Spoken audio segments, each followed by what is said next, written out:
gehe jetzt direkt mal auf die Frage ein, wer bin ich? Mein Name ist Alexander Bachel. Ich bin schon seit einiger Zeit im Verein Mogis aktiv und beschäftige mich dabei jetzt mit dem Thema Beschneidung. Ähm, Wie bin ich da hingekommen? Das ist eine gute Frage. Ich weiß, 2012 war das erste Mal, dass ich mich mit dem Thema Beschneidung beschäftigt habe. Ich habe das bis dato immer nur für mich selbst aufgenommen und das war das erste Mal, dass ich gehört habe, dass es andere Leute auch betrifft, dass andere Leute auch unglücklich damit sind, eben wegen der Klage, die kam. Und ich bin dann im Internet quasi über Foren auf andere Leute zugegangen. Da hilft natürlich die Anonymität, besonders weil ich, wie gesagt, die Beschneidung immer auf mich selbst bezogen habe. Ich habe immer gedacht, weil ich unglücklich mit meiner Beschneidung bin, ist irgendwas falsch bei mir, ist irgendwas verkehrt und nicht richtig mit mir. Und über das Forum bin ich dann auf andere Betroffene gestoßen. Ja, von daher, oder von da aus hat es sich weiterentwickelt und in die Öffentlichkeit gekommen. Das war auch ein Prozess, der sich dann einfach ja, der entstanden ist. Ich habe, wie gesagt, dann über das Internet andere Leute kennengelernt, auch Leute, die jetzt mit Öffentlichkeitsarbeit schon zu tun hatten. Und das war für mich, ich weiß nicht, eine Möglichkeit. Ich bin niemand, der jetzt sagt, ich möchte in den Wind schreien, dass ich unglücklich mit meiner Beschneidung bin. Das ist nicht meine Art, sondern mir ging es darum, dass ich anderen zeigen wollte, dass es auch normal ist, dass man mit einer Beschneidung unzufrieden ist, dass es diese Leute gibt, was mir bis dato nie bewusst war. Und ja, dann hat das eine zum anderen geführt, dann kamen politische Anhörungen, dann kamen jede Menge Reportagen und so bin ich dann in die Öffentlichkeit gekommen. Wer mag als nächster was dazu sagen von uns? Wie komme ich dazu? Bei mir ist es ja auch, ich bin jetzt ja hier und das auch nicht ganz freiwillig, weil ich ja irgendwie gezwungenermaßen mit dem Thema konfrontiert wurde. Ich bin auch 2012 auf das Thema aufmerksam geworden. Das war allerdings nicht aufgrund der Medien, sondern das war bei mir so, weil ich damals eine Beziehung hatte, bei der ich beim Sex nichts gefühlt habe. Und ich habe gedacht, ja, hey, das kann doch irgendwie gar nicht sein. Irgendwas ist da doch verkehrt, da kann doch irgendwas nicht stimmen. Und ich habe gedacht, vielleicht könnte es an der Beschneidung liegen.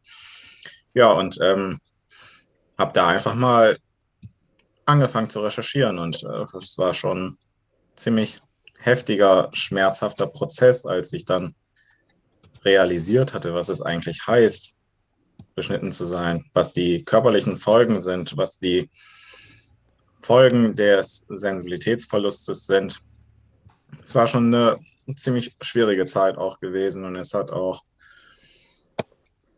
ja, an sich den Beschneidungsakt auch nochmal ins Gedächtnis gerufen und ich hatte lange Zeit echt Probleme, damit zurechtzukommen. Das hat auch schon etwas Energie und Zeit auch gekostet. Es ist heute immer noch schmerzhaft, aber nicht mehr so akut wie damals am Anfang. Ja. Ja, und warum bin ich hier? Ich wünsche mir, weitere Menschen aufzuklären und einfach mal darauf aufmerksam zu machen, dass es eben auch nicht einfach nur ein harmloser Eingriff ist, dass es eben auch Spätfolgen haben kann. Ja, und ich gehöre leider auch zu einer der Personen, die psychisch betrachtet auch Spätfolgen dadurch entwickelt hat. Ja, das war es soweit zu mir. Vielleicht mag ja jetzt jemand anderes weitermachen. Ja, also wir sind Brüder, also ich bin Ephraim und das ist Manasse und wir sind 29 Jahre alt, wir leben in der Schweiz und ja, bei uns ist so, dass wir aus jüdischer Tradition betroffen sind, also uns wurde aus dieser Tradition heraus wenige Tage nach der Geburt die Vorhaut abgeschnitten. Und ja, also das war für uns am Anfang unseres Lebens wie so eigentlich wurde uns das als ganz normal vermittelt. Und es hat lang gedauert, bis uns das irgendwie bewusst wurde, was das eigentlich bedeutet. Also ich finde es auch jetzt gerade interessant, dass nochmal, für mich merke ich immer dann, dass es etwas ganz anderes ist für mich. Mo, du hast jetzt gesagt, dass dir das nochmal bewusst wurde, der Akt der Beschneidung. Naja, also bei mir ist es wie, weil es kurz nach der Geburt war, wie nicht möglich. Und deswegen war es auch irgendwie, ist es so, dass sich dessen bewusst werden, was das bedeutet, ist irgendwie so, da müssen wir so ein bisschen im Trüben fischen. Jedenfalls, bei mir war es auch so, dass Manasse mich darauf angesprochen hat. Er ist da drauf gestoßen vor etwa 5 Jahren und hat mich darauf angesprochen und ich war am Anfang so ein bisschen irgendwie irritiert, was soll das überhaupt? Und nach einer Weile, ja, das hat wahrscheinlich mehr als ein Jahr gedauert, habe ich mich dann darauf eingelassen und seither sind wir in intensiven Austausch, in einer intensiven Auseinandersetzung drüber und jetzt seit einiger Zeit auch aktiv engagiert. Ich habe jetzt auch ein Interview gegeben vor 2 Monaten, ein Zeitungsinterview, das dann auch von anderen Medien aufgegriffen wurde. Und ja, wir wollen einfach jetzt beide erreichen oder uns dafür einsetzen, dass das anderen nicht passiert und uns jetzt in dem Sinne auch heute oder allgemein für genitale Selbstbestimmung einsetzen. Ja, also die Geschichte gilt natürlich größtenteils für mich gleich. Ich muss noch vielleicht sagen, ich bin nicht irgendwie von alleine drauf gestoßen. Ich finde es jetzt auch spannend, wie du das erzählt hast, Mo, dass du in dem Sinne die Frage, die du dir gestellt hast, das ist, ob es die Beschneidung sein könnte, das war bei mir nicht der Fall. Es waren verschiedene Dinge, die mich drauf gebracht haben, die von außen gekommen sind.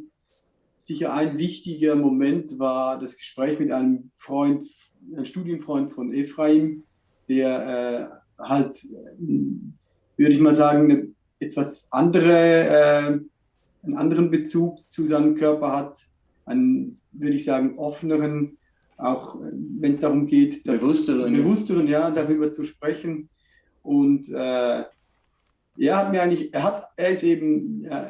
hat eine Vorhaut und er hat mir erzählt, was er alles daran so toll findet und warum er das eben etwas Wichtiges findet und hat mir das auch verständlich erklären können, ohne irgendwie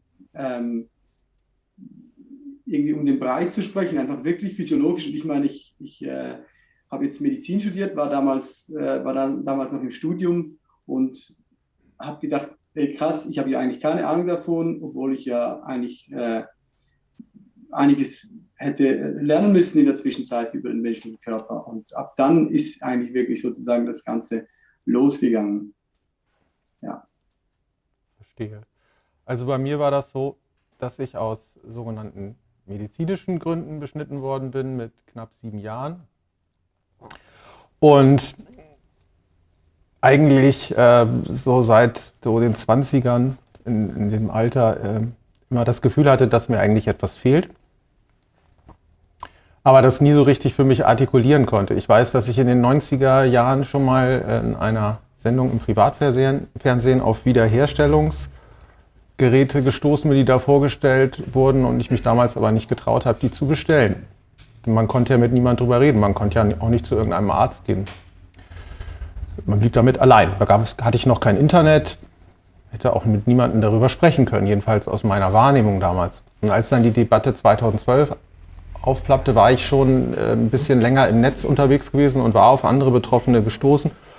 Und als in Deutschland dann sich alles daran machte, das in Rekordzeit alles zu erlauben, hatten wir Betroffenen ja gar keine Chance mehr, als nach draußen zu gehen, damit nachher nicht alle behaupten hätten können, dass es keine Männer gibt, die sich darüber beklagen. Und dann fand ich mich auf einmal in der Öffentlichkeit wieder, worüber ich noch nicht mal mit besten Freunden gesprochen hatte vorher. Und dann trägt einen das immer so weiter. Ne? Das Kölner Urteil ist heute 9 Jahre her. 9 Jahre später sitze ich immer noch da und versuche darauf aufmerksam zu machen, dass man sowas mit Kindern nicht machen darf. Das ist eigentlich mein Hauptziel.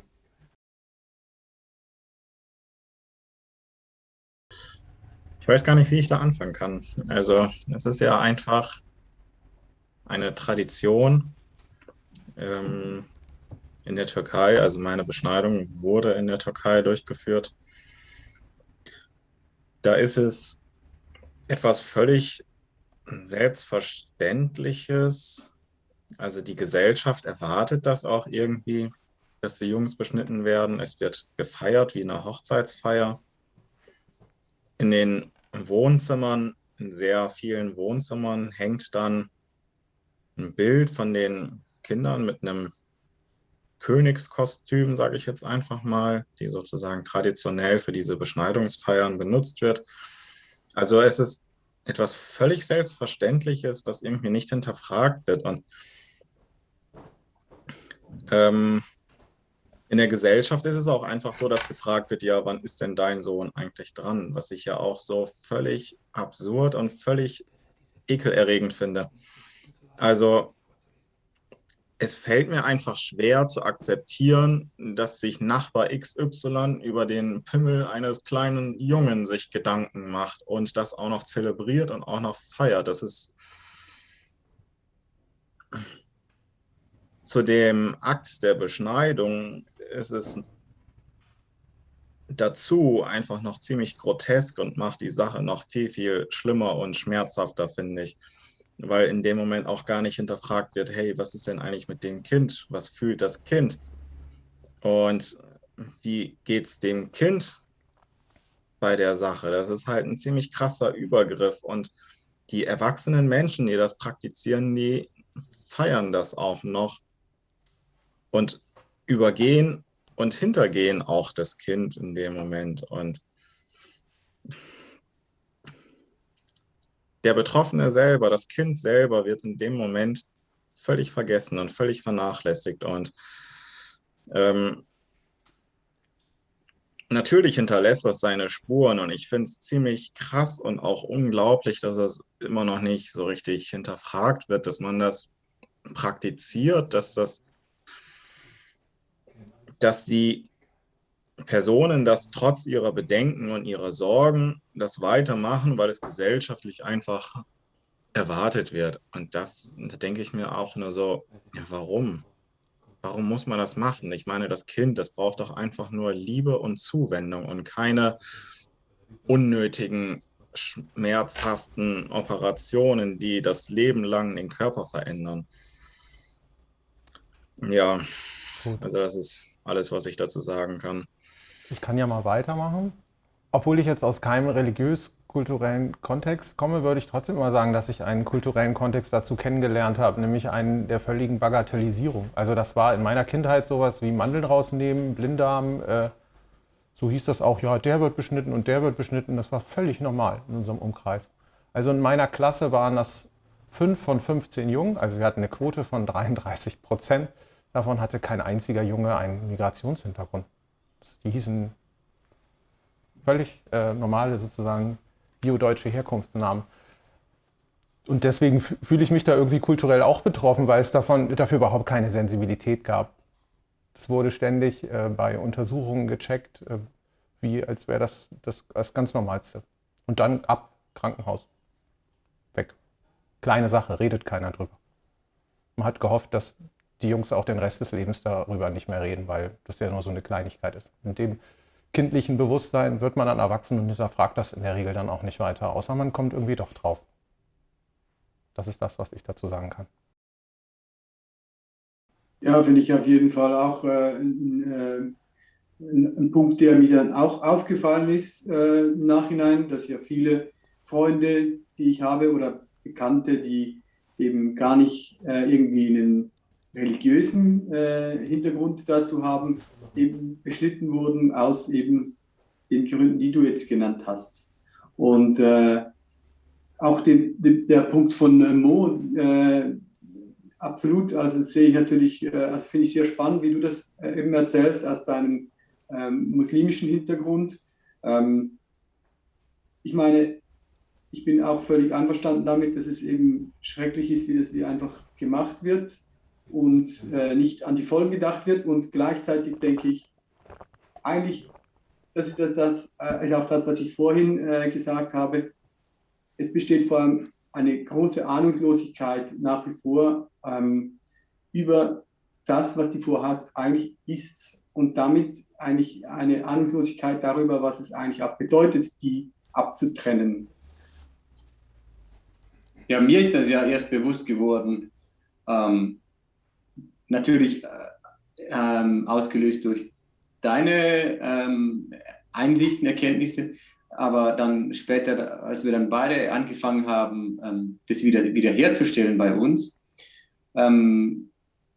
und also so gut es halt geht, wie ganz anders diese Wahrnehmung ist. Und also es hat irgendwie schon was Absurdes, was du jetzt sagst, Viktor, irgendwie, dass das einfach so schnell weggemacht wurde. Und bei uns kann ich irgendwie noch sehen, das wurde halt einfach irgendwie aufgrund der Vorstellung, dass das irgendwie dazugehört, dass es eine lange Tradition ist, gemacht. Ist natürlich auch absurd. Irgendwie ist es wie so, ich kann es da irgendwie so dahinstellen, sozusagen, in diese Ecke. Ja, das Ding ist, mir wurde dann mit der Zeit erst bewusst, wie anders die Wahrnehmung ist. Und ich denke dann manchmal auch, meine Güte, wie anders hätte ich das alles wahrnehmen können, was ich, die Erfahrungen, ja, die Gefühle, die Empfindungen, wie anders hätten die sein können in meinem ganzen Leben, wäre das noch dran, ja, wäre das nicht weggeschnitten worden. Und ja, das ist irgendwie so, wenn ich mir überlege, was der Grund dafür war, dann ist halt schon, also ist irgendwie so schwierig, das nachzuvollziehen, warum das immer noch so normal ist, ja, warum das immer noch so gemacht wird. Also mein offizieller Grund, warum ich beschnitten wurde, ist ein medizinischer. Ich habe mir, als ich angefangen habe, mich mit dem Thema zu beschäftigen, alle medizinischen Unterlagen zuschicken lassen. Und daher ist sehr offensichtlich, dass es keinen medizinischen Grund gab. Also mein Vater ist Moslem, nicht praktizierend, nicht streng gewesen. Aber Beschneidung musste sein. Und wenn ich mir die ganzen Untersuchungen, die man als Kind hat, ansehe, steht immer dabei, dass überhaupt keine Probleme bestehen bis zu dem Moment, an dem von meinem Vater der Wunsch kam, dass ich beschnitten werde. Oder der Wunsch ist zu wenig, die Forderung kam, das musste sein. Und dann war sehr schnell ein Grund gefunden. Und das Ganze wurde dann auch operativ sehr schnell durchgeführt, ohne mir in irgendeiner Weise zu erklären, was man da macht. Das war dann ein sehr böses Aufwachen im Krankenhaus. Ich will jetzt meinen Eltern auf keinen Fall unterstellen, dass sie mir irgendwas Schlechtes damit antun wollten. Also das war definitiv gut gemeint. Das war ein großes Unwissen da. Meine Eltern haben sich auch erkundigt, sondern meine Mutter hat sich erkundigt und nachgefragt. Und es gab dazu keine Informationen. Es wurde immer nur gesagt, das hat ausschließlich Vorteile. Kein Wort zu irgendwelchen Nachteilen, wie das ja leider so häufig ist. Ich denke, väterlicherseits war das auch kein religiöser Grund, sondern einfach Gewohnheit. Das macht man halt so, wie andere jetzt halt auch gesagt haben. Ich weiß nicht, ob Druck aufgebaut ist, das kann ich mir auch nicht vorstellen. Es wurde halt einfach als Nichtigkeit abgetan. Das ist Kleinigkeit gewesen. Und das Problem ist halt einfach, dass so eine Operation nicht rückgängig gemacht werden kann. Das heißt, der Schaden, der angerichtet wurde, bleibt mir halt jetzt. Und das bringt natürlich dann großes Unglück, also nicht nur für mich, sondern natürlich auch für meine Familie, weil die ja auch nicht froh darüber sind, dass ich unglücklich bin mit der Beschneidung. Ändert aber jetzt nichts mehr. Die Sache ist gelaufen.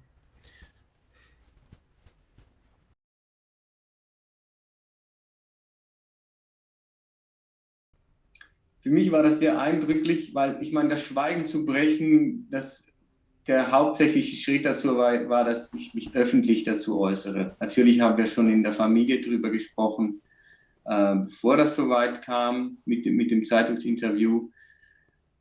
Aber das hat alles so stark verändert bzw. intensiviert. Also auch in der Familie wurde das viel ernster genommen. bei uns. Ich hatte von Geschwistern Reaktionen. Ich hatte mit meiner Mutter ein langes Gespräch darüber. Aus dem Umfeld, Leute, die es mitbekommen haben. Und besonders eindrücklich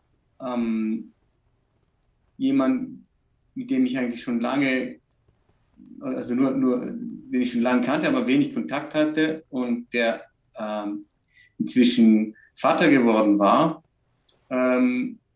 und der nicht besonders religiös lebt und trotzdem sein Sohn sich überlegt hatte, also auch die Vorhaut abschneiden zu lassen, aufgrund seiner nicht jetzt besonderen Religiosität hat er das noch nicht gemacht gehabt, beziehungsweise er hätte es nicht irgendwie in der Synagoge gemacht, weil er nicht hingeht, sondern im Spital. Und jetzt aufgrund der Pandemie war es dann einfach nicht so, dass konnte er nicht dahin für sowas.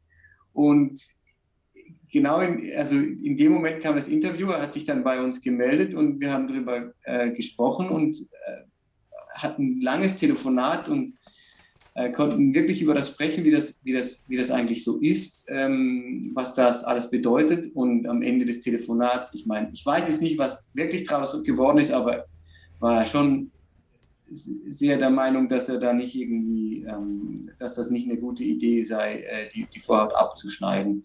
Das war für mich sehr eindrücklich, dass das ausgelöst hat. Es gab verschiedene Reaktionen. Wirklich, die allermeisten Reaktionen offen und interessiert, die direkten Reaktionen. Es gab natürlich Online-Kommentare, das war sehr unterschiedlich, aber die direkten Reaktionen waren interessiert und es ging auch oft nicht nur oder nicht allein um jetzt diese ganze Penis-Vorhaut-Geschichte, sondern auch allgemein über unser Bild von, wie wollen wir zusammenleben, die Geschlechterverhältnisse und so die Vorstellungen jetzt von Sexualität, gerade männlicher Sexualität und Männlichkeit.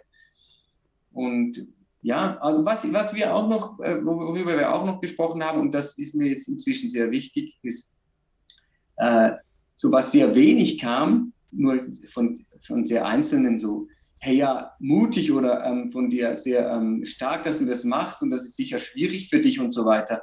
Ich habe mir das nicht besonders gewünscht, als ich mich dazu entschieden habe, aber im Nachhinein war einfach der Gedanke da, ja, es ist irgendwie so, wieso, also so viel Empathie ist nicht da, es ist mehr so das Interesse, aber so.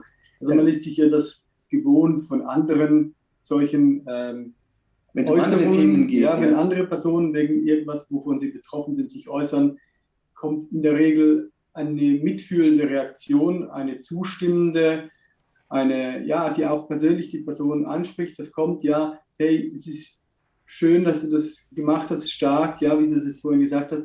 Und es ist uns einfach dann aufgefallen, das haben wir vorher nicht drüber nachgedacht, aber im Nachhinein habe ich realisiert, hey, kein einziger Online-Kommentar von hunderten Online-Kommentaren hat irgendwie in diese Richtung, war irgendwie in diese Richtung. Und das fand ich schon auch bemerkenswert. Aber das, was ich sicher sehr wertschätze seither, ist, dass es überhaupt starke Diskussionen angeregt hat und uns darum auch ermöglicht hat, weiter darauf einzugehen. Und das ist sicher das, was für uns das Wichtigste ist. Also das ist das Wichtigste für mich. Was mir jetzt in dem Zusammenhang einfach auch wichtig ist zu sagen, auch ich finde es auch von euch, die ihr hier seid und darüber sprecht, ich finde es stark und mutig und ich finde es irgendwie auch einen wichtigen Schritt, einen wertvollen Schritt, dass ihr das macht, das braucht ja auch eine Auseinandersetzung und Überwindung und ja, das dient auch anderen und ja, wir sind nicht freiwillig hier, das heißt noch nicht, dass wir auch uns dann wirklich dem so stellen, wie wir das jetzt hier machen. Also das möchte ich einfach auch irgendwie noch festhalten. Auf jeden Fall, ja. Die Reaktionen, die sind ziemlich unterschiedlich. Es kommt darauf an, mit wem man darüber spricht, aus welchen Kulturkreisen diese Personen kommen. Wenn ich jetzt mit Personen darüber rede, die aus einem muslimischen Kulturkreis kommen, gibt es einmal die Sorte an Menschen, die sagen, das muss gemacht werden, das wird gemacht. Das ist doch so wie bei einer Zahn-OP. Und es wird dann sozusagen völlig bagatellisiert. Und auch die Meinungen zu, ja, ich bin so gut, wie ich bin, das kann doch gar nicht schlecht sein, ist ja auch eine, finde ich, ziemlich egoistische und eine nicht gerade reflektierte Meinung einfach über eine so schwerwiegende Entscheidung. Bei denen, die ihre Religion auch streng praktizieren. Dann gibt es auch noch die, die dann sagen, ja, hey, bestimmt war das ja bei dir ein Ausnahmefall, weil das eine Wohnzimmerbeschneidung war. Aber heutzutage, wenn man das im Babyalter macht oder im Kindesalter, dann kann das ja gar nicht so schlimm sein. Also diese Menschen sind sich oft darüber gar nicht bewusst, was eigentlich dieser Akt der Misshandlung auch für das Kind bedeutet, was es eigentlich für das Kind ist. Es ist ja klar, es ist offensichtlich negativ, einem Kind einen Körperteil zu entfernen. Und dann gibt es auch noch wiederum die Menschen, Betroffene, die dann sagen, ja, hey, wie, da habe ich so viel verloren. Kann das sein? 50-80%? Das ist ja sehr unterschiedlich. Da gibt es auch verschiedene Studien dazu. Und die denken dann darüber nach und sagen, ja, hey, nee, ich bin doch so gut, wie ich bin. Und ist auch alles in Ordnung. Die kommen dann zwar ins Grübeln und ins Nachdenken, aber bei denen ist ja, meine ich, ein Selbstschutzmechanismus. Und die sagen, können das nicht sofort so an sich ranlassen. Und wenn ich dann mit nicht betroffenen Personen darüber rede, die auch intakt sind, die auch das Körperteil, was sie besitzen, tatsächlich kennen, sind die viel empathischer und können das viel besser nachvollziehen, weil sie an ihrem eigenen Körper fühlen können, was es denn heißt, intakt zu sein. Und die Vorstellung, ja, hey, scheiße, was wäre denn eigentlich, wenn das nicht mehr da ist? Ja, scheiße, was wäre denn eigentlich, wenn meine Eichel so sehr verhornt, dass ich mit einer Zahnbürste drüber gehen könnte, ohne Schmerzen zu fühlen? Das ist dann, also bei den Menschen trifft man eher auf Verständnis. Aber ich bin ja der Meinung immer noch, dass auch die Menschen, betroffenen Menschen, die zuerst das Ganze hinterfragen, vielleicht, dass man dort einen Denkanstoß in Schwung kriegen kann. Ja, also das sind so die Reaktionen, die ich bisher erlebt habe. Das ist also sehr unterschiedlich. Das kommt darauf an, mit wem man spricht, aus welchem Kulturkreis er kommt und wie streng religiös der ist. Ich habe im Privaten tatsächlich keine negativen Reaktionen erfahren. Also da war manchmal so ein bisschen Verwunderung, wieso kommt das, aber es war nie Unverständnis. Man hat mir nie abgesprochen, dass ich kein Recht habe, unglücklich sein zu dürfen. Wie der Mo jetzt schon gesagt hat, ist da manchmal, das ist ein Einzelfall gewesen, das ist jetzt nur bei dir so. Normalerweise passiert das nicht. Vielen Freunden, jetzt halt auch von Leuten, die unbeschnitten sind, kam dann auch quasi Verwunderung, wie stark die Einschränkungen eigentlich sind, wenn man jetzt dann genau im Detail über die Punkte spricht. Ich kann mich erinnern, ich habe dann auch über Facebook noch Nachrichten gekriegt von Leuten aus der Schule, die ich schon lange nicht mehr gesehen habe, die sich dann gemeldet haben und mir da Zuspruch gegeben haben, dass die das ganz toll fanden. Unverständnis habe ich eigentlich jetzt aus der medizinischen Welt ein bisschen widerfahren und die Politik, die haben komplett abgeblockt. Das war eine Mauer, da ging überhaupt nichts. Da hieß es quasi, wir haben uns entschlossen, dass wir das so machen. Und was war eine Aussage von einem Politiker? Das Beschneidungsurteil stand auf der Titelseite der New York Times, das können wir nicht zulassen. Das war eine politische Entscheidung, dass man die Beschneidung legalisiert. Und da war jetzt über Moral, stand da tatsächlich im Hintergrund. Aber sagen wir mal so im Persönlichen, die Leute waren positive Reaktionen tatsächlich. Interesse auch an dem Thema. Negative Reaktionen habe ich eigentlich auch nie erlebt. Also es kann sein, dass Leute Negatives gedacht haben, aber das haben sie mir da vielleicht nicht gesagt. Viel im Kollegenkreis haben mich Menschen angesprochen, teilweise auch direkt, die mit voreiligen medizinischen Ratschlägen konfrontiert waren und denen ich dann Infomaterial geben konnte. Das hat mich immer gefreut, weil ich habe gedacht, dann hat es sich sehr gelohnt. Deswegen machen wir das ja.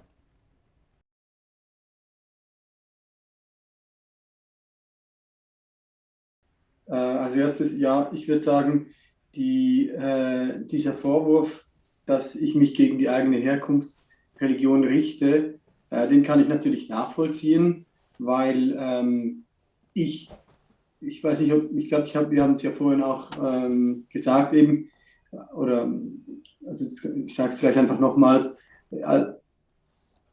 zuerst, als ich ein Kind war, habe ich gedacht, es sei normal, beschnitten zu sein. Es sei auch gut, dass ich beschnitten bin. Und ich weiß sogar noch, dass 2012 war ich noch, ich habe das so mitbekommen, dass eben dieses Urteil gesprochen wurde. Und da habe ich da auch irgendwie das komisch gefunden und gedacht, das ist nicht gut. Das könnte das jüdische Leben in Deutschland gefährden. Und wie ich dann halt realisiert habe, dass es eben tatsächlich ein Problem für mich ist, beschnitten zu sein, dass mir die Vorhaut abgeschnitten wurde, hat sich das dann natürlich geändert. Und jetzt ist es so, dass ich sagen würde, nein, ich richte mich gar nicht gegen meine Herkunftsreligion, weil was ist denn eigentlich eine Religion? Religion ist nicht irgendwie ein Gebilde, ein Nebelgebilde, sondern Religion, das sind die Menschen, die in dieser Religion sind, die machen diese Religion aus. Die Menschen, die die Religion leben, die in dieser Kultur leben. Und ich mache das Gegenteil davon, dass ich mich gegen diese Religion richten würde. Nein, ich richte mich an diese Menschen, an die Personen, die sich dieser Religion und Kultur zugehörig fühlen und sage ihnen, hey, das ist etwas, das nichts Gutes ist für euch und vor allem nicht für eure Kinder. Und es wäre wichtig, dass ihr das eben in Frage stellt und dass ihr nicht mehr damit weitermacht. Das kann uns auch zusammenbringen dann, ja. Das tut es auch. Jetzt wie hier auch. Also, oder wie eben mit dem Vater, der mich dann angerufen hat. Ja. Ja, Tabus können aneinander binden natürlich, ne? Weil man sich gegenseitig stützt in dem Bagatellisieren auch. Aber das Tabu brechen kann auch zusammenführen. Die Offenheit. Ich plädiere ja eher für das Letztere. Mir persönlich ist es egal, wenn mir jetzt jemand aus dem Kulturkreis einen Vorwurf daraus machen würde. Also für mich ist einfach klar, dass Religion auch Liebe bedeutet. Liebe zu seinen Mitmenschen, Liebe zu seinen Kindern, Liebe zu dem vollkommenen Körper, den Gott auch geschaffen hat. Wenn jetzt jemand behauptet, die Beschneidung gehöre, dieser Gewaltakt gehöre zur Religion und mir deswegen einen Vorwurf machen würde, mir wäre das scheißegal. Es ist ja offensichtlich etwas Negatives und die Kinder sind logischerweise nicht darüber erfreut und ja, gelangen in einen Zwiespalt, weil sie auch von ihren Eltern, von denen das angetan wird, auch emotional abhängig sind. Also mir ist es egal, ob jetzt mir ein Mensch Vorwürfe machen würde. Für mich ist es etwas offensichtlich Negatives und zu dem stehe ich auch. Man muss das Ganze sehr rational betrachten. Die Beschneidung ist keine Pflicht, weder im Islam noch im Judentum. Ein jüdischer Junge, der nicht beschnitten wird, hört nicht auf, Jude zu sein und niemand spricht ihm das Jüdischsein ab und dasselbe gilt für den Islam. Aber selbst wenn das so wäre, dann muss ich jetzt schlicht und einfach sagen, dass das Grundgesetz gewisse Rechte garantiert den einzelnen Menschen. Und mit der Beschneidung aus nichtmedizinischen Gründen werden diese Rechte eingeschränkt, werden in diese Rechte eingegriffen. Und das alleine muss ausreichend sein, um zu sagen, wir verschieben diesen Eingriff bis auf einen Zeitpunkt, an dem eine Person rational selbst entscheiden kann, ob sie denn beschnitten werden will oder nicht. Freiwillig, das ist ja irgendwie die Überschrift dieser Sendung, ne? Dieser Satz fiel im Vorgespräch und dann haben wir diese Sendung so genannt. Es ist immer wieder komisch in der Öffentlichkeit da so drüber zu sprechen, weil das eigentlich niemandem was angeht. Ja. Aber wir haben keine andere Chance. Wir müssen das eben tun. Weil für uns ja auch niemand Partei ergriffen hat, als wir klein waren und die Politik sich auch aus der Verantwortung stiehlt, zum allergrößten Teil jedenfalls. Und wir müssen uns immer wieder nackig machen. Also unterm Strich sehe ich das auch so. Ich finde das auch eine gewisse Erniedrigung, dass wir das tun müssen. Und das drücke ich auch aus. Also ich werfe das auch dieser Gesellschaft vor, dass sie uns das aufzwingt, das zu tun. Nur um auf das Selbstverständlichste eigentlich hinzuweisen. Dass das, was mir zwischen den Beinen ist, nur meine Sache ist und niemandem was angeht. Darum bin ich hier. Ja, einverstanden. Ich meine, es ist wirklich auch komisch. Ich habe ein paar Mal dann irgendwie, ich muss auch ein bisschen drüber lachen, was irgendwie absurd ist, dass ich in die Zeitung gehe, um über mein Genital, noch dazu ich könnte sagen, kaputtes oder verletztes Genital zu sprechen. Das ist irgendwie eine absurde Vorstellung. Und was mir auch noch durch den Kopf gegangen ist, was ich vorhin gar nicht erwähnt habe bei den Reaktionen, ich habe einfach auch gemerkt, wie viel, also jemand hat es auch ein bisschen angesprochen schon, wie viel Unwissen dazu da ist. Einfach oder Halbwissen zu was das überhaupt ist, dieser Teil des Körpers. Und es geht ja dann auch darum, irgendwie so ein bisschen Aufklärung sozusagen, einfach grundsätzlich auch Wertschätzung für den eigenen Körper und was das ist. Ein ganz grundlegendes Anliegen auch. Und das ist für mich auch einer der wichtigsten Teile, ja, worüber ich spreche dann auch.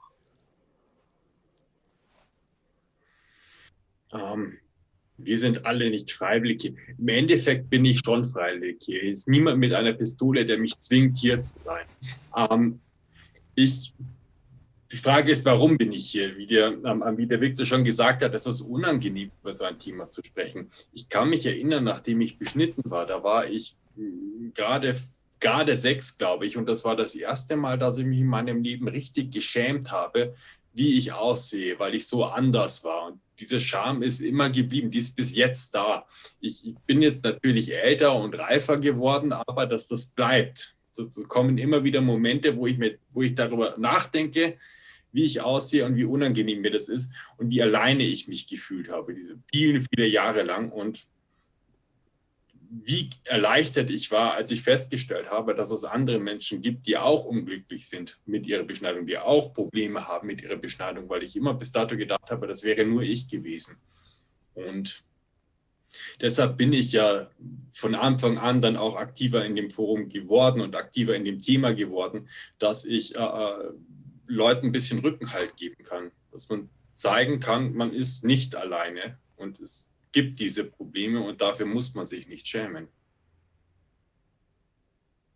Ja, das ist schon absolut ein wichtiger Punkt, bin ich völlig einverstanden. Und ich finde natürlich auch, es stimmt natürlich schon, jetzt setzt mir keine Person eine Pistole an den Kopf, weshalb ich dann hier wäre. Nur nicht symbolisch gemeint, setzen Personen jeden Tag. Vorhin hat es der eine Arzt, glaube ich, aus Sylt, hat so gesagt, oder irgendeiner, ich bin nicht mehr ganz sicher, Ja, das war gesagt, während ich hier 2 Sätze sage, pro Minute werden weltweit 25 Jungs beschnitten. Das heißt, ja, mir wird keine Pistole an den Kopf gesetzt, aber das Messer wird den Jungen an den Penis gesetzt. Die ganze Zeit. Und so wie es uns geschehen ist. Und in dem Sinne könnte ich mich zwar freiwillig entscheiden, hier nicht zu sein, aber ich fühle mich schon ein bisschen unter Druck, weil die Vorstellung ist natürlich, das ist nicht nur eine Einbildung, sondern das ist real, und darum fühle ich mich schon ein bisschen auch, ich empfinde einfach ein starkes Bedürfnis daran, das eigentlich nicht ein erfreuliches Bedürfnis ist, sondern ja, ich empfinde es als Notwendigkeit, etwas dazu zu sagen. Und es ist einer der wenigen Orte hier, an denen ich auch auf diese Weise etwas dazu sagen kann. Mo, wir haben noch eine knappe Minute. Du hast das Schlusswort. Wenn du. Oh. Also, ich denke, dass im Prinzip alles gesagt wurde, was gesagt werden kann zu dem Warum. Ich habe einfach die Hoffnung, dass